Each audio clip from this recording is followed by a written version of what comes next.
You're good. Do one more time introduction. Okay. Hello, we are here today with Mr. John Whitehead, who is the director of the British Council here in Berlin. I'd like to say it's a very honor for you to be here. Thank you for your speech today, and looking forward to interview you. So, first question. In recent years, the British Council has put a lot of investment into the Middle East, Northern Africa, Central and Southern Asia. And with recent conflicts in these areas, what do you think the British Council can do to help solve these conflicts in these areas?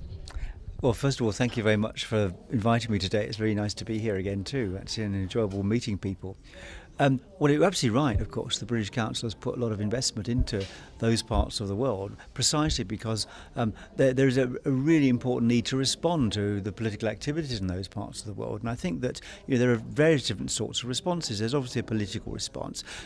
There's need to build up infrastructure and capacity. But I think basically our response is a cultural relations response, which is all about giving people opportunities to meet together, to improve their lives, to gain the skills they need to take part in a civil democracy. So what the sort of work we're doing, the sort of contribution the British Council is trying to make with many other partners, is to help people to learn how to improve their lives, to develop skills so they can get jobs and they can contribute to the building up of those democracies around in the particular region. Obviously, it's not clear cut. There's lots of problems and challenges and difficulties, but it's about skills and understanding, opening people's minds, giving them the opportunity to talk to other people in a way they weren't able to before.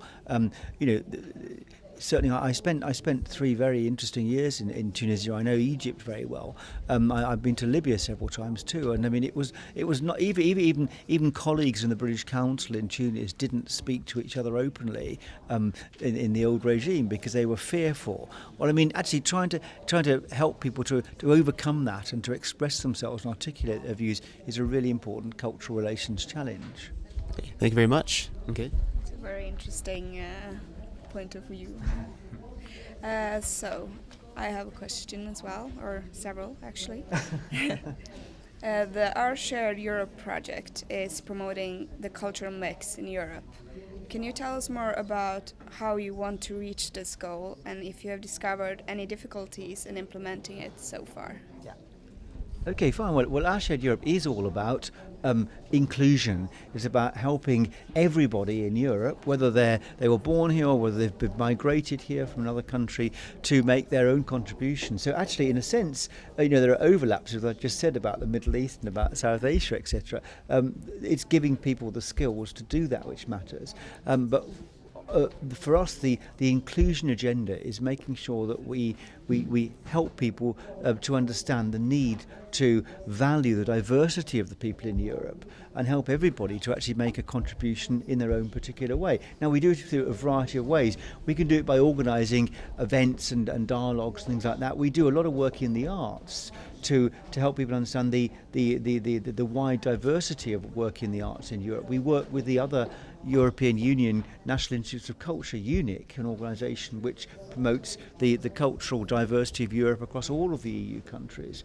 And a lot of our work is involving, on the inclusion agenda, is helping people understand that a diverse culture or diversity in itself actually leads to security and prosperity. So, for example, a country like Germany, valuing the diversity of all the sorts of people from other parts of the world and Europe who live here and helping them to make their contribution actually strengthens and makes Germany a more interesting place to be.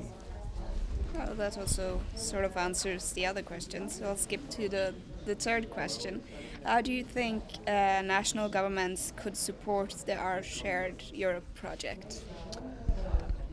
Yeah, well, that's a very interesting question. Actually, obviously, I mean, we're keen to try and get funding for our projects because we believe that we have our own resources to fund our projects. But one of our main strategies is to work with other partners because working with other partners enables us to enlarge the scope of what we do and to increase the impact of what we do. And governments are very important partners.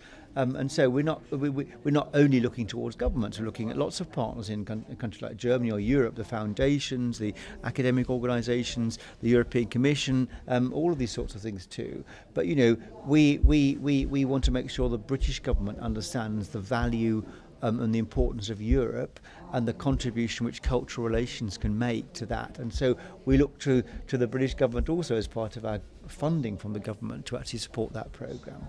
But I think, we're trying to work alongside national governments and their strategies and other things they do to make sure that people do have an opportunity to be included and to make their contribution. All right. Yeah, thank you. So our last question is, where do you see the future of cultural diplomacy, and what role does the British Council have in that? Yeah, we call it cultural relations, but that's just sort of arguing over words. Well, I mean, I think it's absolutely fundamentally important because we all know from recent events in not just the last 2, 3, 4, 5, but 10, 20 years, basically, government to government relationships are really important, but what's increasingly important is people-to-people relationships. And we've seen all the changes that happened in the last few years where people have taken initiative. Initiatives have not come from governments, people come from people. And when you're dealing with people, this is what cultural relations, cultural diplomacy is all about. So it's not giving people the power necessarily, but giving people the skills and the wherewithal and the confidence to be able to take initiatives and provoke change in society. And that runs very much in parallel with governments. So I think that the work which we do in cultural relations is all about helping people to understand the contribution they can make to these changes in their own countries and learning from other countries, learning from other experiences. That's the cultural relations agenda, and it's really important in this world today. Thank you very much, Mr. Whitefield. Thanks again for spending time with us. So thank you very much.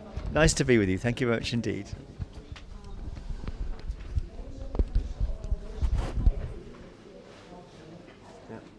So I guess we should talk about stuff. Yes. We've never done this before, so. Nice to talk to you guys. You interview everybody here who's been a speaker? Yeah, mostly all, yeah. We usually have, I think we try to get everyone. It's kind of hard to get everyone because usually people are busy. But. Yeah.